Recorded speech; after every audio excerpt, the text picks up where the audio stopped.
fine. So today I am in front of you with another topic of Indian economics. Today we are going to study about the infrastructural development of India during the British period. So let's start with this. So our first development was regarding the road. तो road की अगर मैं बात करूं तो road की development ऐसे beginning of British period अगर मैं कहूं तो बहुत अच्छा इंफ्रास्ट्रक्चर डेवलपमेंट नहीं था. ब्रिटिशर्स ने हमारे इंडिया में रोड, रेलवेज, कम्युनिकेशन इन सब की डेवलपमेंट की थी. बट रीज़न ये था कि ये डेवलपमेंट उनकी ज़रूरत थी, इस वजह से उन्होंने डेवलपमेंट किया. नाइदर ये कि इंडिया की डेवलपमेंट के लिए ये सारे इंफ्रास्ट्रक्चर डेवलप किए गए थे. That was the need of that colonial rulers. अपनी डेवलपमेंट के लिए उनकी ये ज़रूरत बन गई थी, जिसकी वजह से उन्होंने ये सारे इंफ्रास्ट्रक्चर हमारी कंट्री में डेवलप किए. तो let's start with the roadways. तो रोड की अगर मैं बात करूँ तो रोड को डेवलप करने का मेन मोटिव था फॉर द मोबिलाइजिंग आर्मी को मोबिलाइज करना चारों तरफ ताकि ईजिली आर्मी एरिया वाइज जा सके.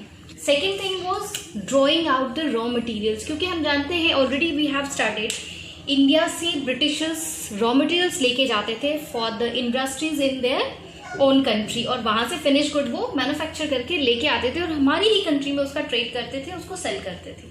तो इसकी रॉ मटेरियल्स को ले जाने के लिए, इस चीज़ को और ईजियर बनाने के लिए रोड का डेवलप होना बहुत ज़रूरी था. इसीलिए उन्होंने रोड की डेवलपमेंट की for these two reason, mobilising the army over our country and drawing out of raw materials. Now the second thing is railways. Next road के पास रेलवेज की नीड हुई. रेलवेज की डेवलपमेंट जो है it was done in 1850. India में 1850s में britishers ने रेलवेज जो है उसका इंफ्रास्ट्रक्चर डेवलप किया and British develop it mainly. इसको भी डेवलप करने के पीछे उनका रीजन था कुछ. वो रीजन 3 पार्ट्स में डिवाइडेड है. सबसे पहला जो रीजन था for the development of railways was to break geographical and cultural barriers. हमारे इंडिया में हम जानते हैं कि पहले क्या था, जोग्राफिकल बैरियर, बहुत सारी बाउंड्रीज थी. India was divided into many of the states, small states, बहुत छोटे छोटे स्टेट्स में हमारी कंट्री जो डिवाइडेड थी, और इसी का बेनिफिट उन ब्रिटिशर्स को मिला और वो हमारी कंट्री में रूल करना शुरू कर दिए.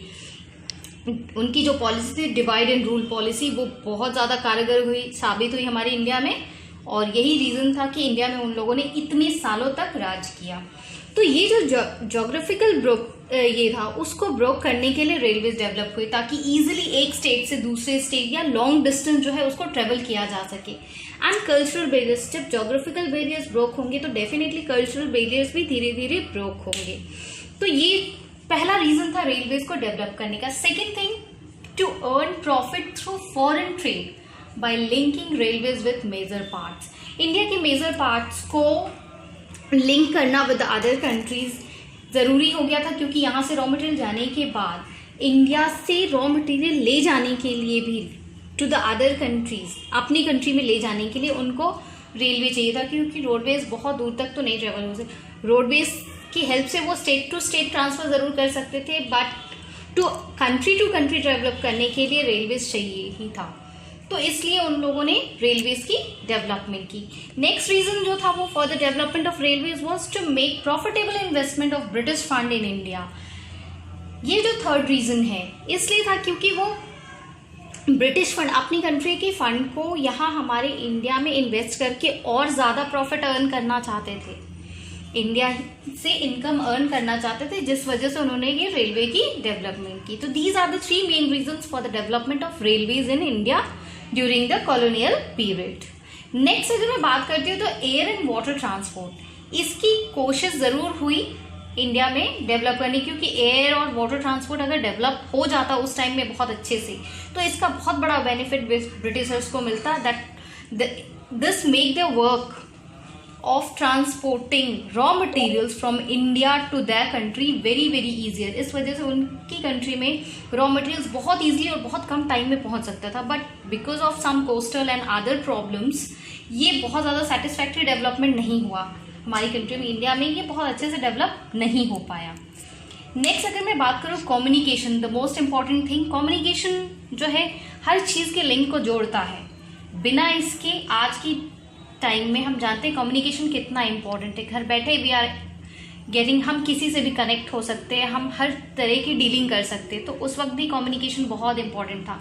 बट कम्युनिकेशन का इतना ज़्यादा डेवलप पार्ट उस वक्त नहीं था।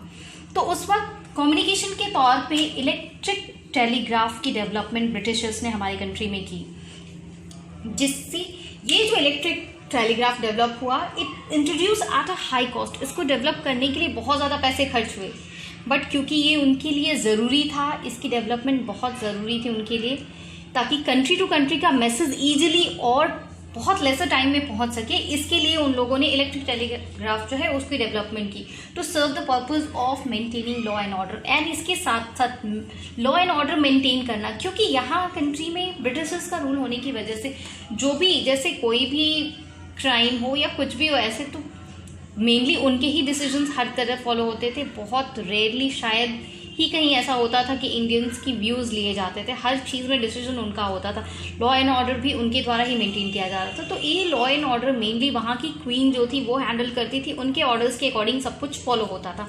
तो ये इलेक्ट्रिक टेलीग्राफ किसी भी मैसेज को बहुत ही क्विकली पहुँचाने में हेल्प करता था। तो ये इसलिए कम्युनिकेशन का डेवलप होना भी बहुत ज़रूरी था। तो this is the infrastructure development during the British rule. British ने इंडिया में ये डेवलपमेंट की, ये ब्रिटिशर्स ही थे जिनकी वजह से ये डेवलपमेंट इंडिया में स्टार्ट हुए। But this all was done for only of their motive. ये उनका अपना मोटिव पूरा करने के लिए ही किया गया था। So in today's video of Indian economy, we have learned about the infrastructure development of India during the Britishers period. हमने ये सीखा कि ब्रिटिशर्स ने इंडिया में डेवलपमेंट की, रेलवेज और रोड का डेवलपमेंट ब्रिटिशर्स की वजह से ही स्टार्ट हुआ हमारी कंट्री। बट रीज़न ये था कि उनका अपना बेनिफिट था इसको डेवलप करने का। वो इंडिया की बेनिफिट के लिए उन्होंने नहीं किया था, वो इंडिया की डेवलपमेंट के लिए नहीं किया था। उन्होंने सिर्फ अपने वर्क को और ईजियर और अच्छा बनाने के लिए, अपनी प्रॉफिट अर्न करने के लिए ये किया था। तो आई होप कि ये टॉपिक आपको बहुत अच्छे से क्लियर हो गया होगा।